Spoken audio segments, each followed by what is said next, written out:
ಇವಳು ಯಾರೋ ನಿಮ್ಮೆಲ್ಲರ ಮೇಲೆ ಏನೋ ಮೋಡಿ ಮಾಡಿಬಿಟ್ಟಿದ್ದಾಳೆ. ಅದಕ್ಕೆ ನೀವು ಕೂಡ ಇಷ್ಟು ಫೂಲಿಶಾಗಿ ಮಾತಾಡ್ತಾ ಇದ್ದೀರಾ. ಏ ದಿಶಾ, ಏನ್ ಬಾಯಿ ಇದೆ ಅಂತ ಬಾಯಿಗೆ ಬಂದಂಗೆ ಮಾತಾಡ್ತಿದ್ಯಾ?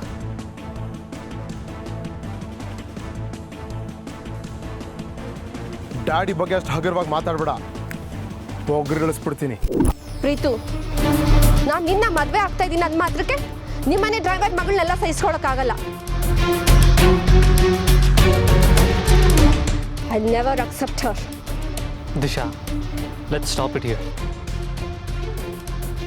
ಪಾರ್ವತಿ, ನೀನು ನಡಿ ಒಳಗೆ. ಏನು? ನನ್ನ ಮಾತಿಗೆ ಒಂಚೂರು ಬೆಲೆ ಇಲ್ವಾ?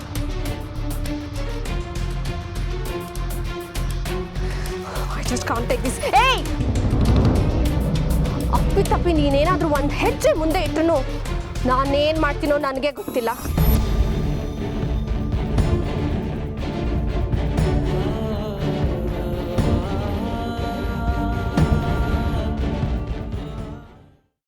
ದಿಶಾ, ಅವಳು ಯಾವತ್ತೂ ಮಾಡಿದ ತಪ್ಪಿಗೆ ಈಗಲೂ ಕೋಪ ಮಾಡ್ಕೊಂಡು ದ್ವೇಷ ಸಾಧಿಸೋದು ಸರಿಯಿಲ್ಲಮ್ಮ. ನಿನಗೊಂದು ವಿಷಯ ಹೇಳ್ತೀನಿ ಕೇಳು. ಇವತ್ತು ನಾನಿಲ್ಲಿ ಜೀವಂತವಾಗಿ ನಿಂತಿದ್ದೀನಿ ಅಂದರೆ ಅದಕ್ಕೆ ಕಾರಣ ಪಾರ್ವತಿ. ಅಂಕಲ್, ನಿಮ್ಮನ್ನೆಲ್ಲ ಬುಟ್ಟಿಗೆ ಹಾಕೊಳ್ಳೋದಕ್ಕೆ ಏನೇನೋ ಸ್ಟೋರಿ ಕ್ರಿಯೇಟ್ ಮಾಡಿದಾಳಷ್ಟೇ. ಇಂಥ ಸ್ಟೋರಿಗಳು ನನಗೆ ಗೊತ್ತಿಲ್ವಾ? ಓಕೆ, ಕಾಪಾಡಿದಾಳೆ, ಅಕ್ಸೆಪ್ಟೆಡ್. ಪ್ರಾಣ ಕಾಪಾಡಿದಕ್ಕೆ 5-10 ಲಕ್ಷ ಮುಖದ ಮೇಲೆ ಬಿಸಾಕ್ಬಿಟ್ಟು ಕಳಿಸ್ಬೇಕಿತ್ತು.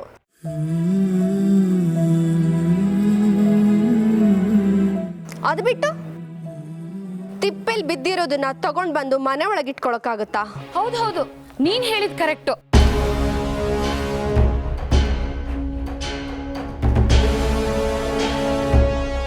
ಅಲ್ಲ, ಈ ಮನೆಗೆ ಸೊಸೆಯಾಗಿ ಬರ್ತಾ ಇರೋಳು, ಈ ಮನೆಗೆ ಯಾರು ಬರಬೇಕು ಯಾರು ಬರಬಾರ್ದು ಅಂತ ಹೇಳೋ ಅಧಿಕಾರ ಇರಲ್ವಾ?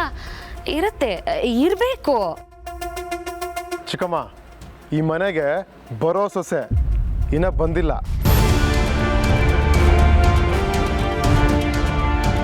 ಪಾರ್ವತಿ, ನಡಿ ಒಳಗೆ. ಅದೇನು ಮಾಡ್ತಾಳೋ ನಾನು ನೋಡ್ತೀನಿ. ಇಲ್ಲ ಚಿಕ್ಕ ಯಜಮಾನ್ರೆ, ನಾನು ವಾಪಸ್ ಹೊರಟೋಗ್ತೀನಿ. ನಾನು ಹೇಳ್ತಾ ಇದ್ದೀನಲ್ಲ, ಒಳಗೆ ನಡಿ. ಅಯ್ಯೋ, ಇದೇ ನಮ್ಮ ದಿಶಾ, ಇಂಥ ಅನ್ಯಾಯ. ಉರ್ದು ಸುಟ್ಟು ನೋವು ಅನುಭವಿಸ್ತಾ ಇರೋಳು ನೀನು. ಇವರೆಲ್ಲ ಪಾರ್ವತಿ ಕಣ್ಣೀರು ಒರೆಸ್ತಾ ಇದ್ದಾರೆ, ನೀನು ಈ ಮನೆ ಸೊಸೆ. ಇದಕ್ಕೆಲ್ಲ ಬಗ್ಗೋಳಲ್ಲ ಈ ದಿಶಾ. ಪೂಜೆ ನಡಿಬೇಕಾದ್ರೆ ಇದೆಲ್ಲ ಏನು ಗಲಾಟೆ? ಎಲ್ರಿಗೂ ಕೋಪ ಬರುತ್ತೆ, ಬಿಡಿ, ನಡೀರಿ ಒಳಗೆ. ಬರುತ್ತೆ, ಕೋಪ ಬರದೆ ಇನ್ನೇನಾಗುತ್ತೆ? ಮನೆ ಸೊಸೆ ಕೋಪ ಬಂದರೂ ಪರವಾಗಿಲ್ಲ, ಬೇರೆ ಯಾರಿಗೋ ಕೋಪ ಬರುತ್ತೆ ಅಂತ ಬಿಟ್ಬಿಡೋಣ ಅಂದರೆ ಇದು ಯಾವ ನ್ಯಾಯ ದಿಶಾ? ಪಾರ್ವತಿಗೆ ಇಷ್ಟೊಂದು ಸಪೋರ್ಟಾ? ನಾನು ಎಲ್ಲೂ ನೋಡಿಲ್ಲಮ್ಮ ಈ ಥರ.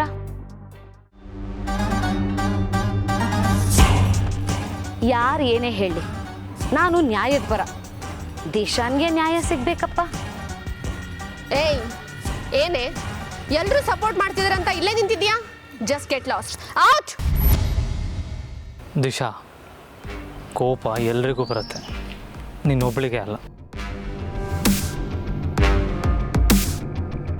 ಅದು ಹಿಡಿತದಲ್ಲಿರಬೇಕು ಅಷ್ಟೇ. ಪಾರ್ವತಿ, ಒಳಗೆ ನಡಿ.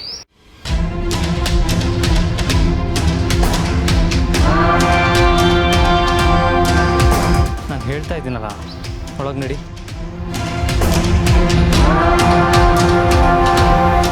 ನಡಿಯಮ್ಮ, ಬಾ.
ಯಾರು ನಂಗೆ ಮರ್ಯಾದೆ ಕೊಡ್ತಿಲ್ಲ, ಯಾರು ನನ್ನ ಮಾತು ಕೇಳ್ತಾ ಇಲ್ಲ.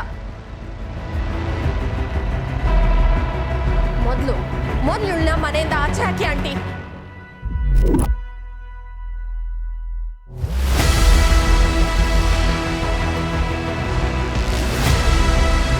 ಅವರೇ ಮತ್ತೆ ನನ್ನಿಂದ ತಪ್ಪಾಗೋಯ್ತು, ಕ್ಷಮಿಸ್ಬಿಡಿ.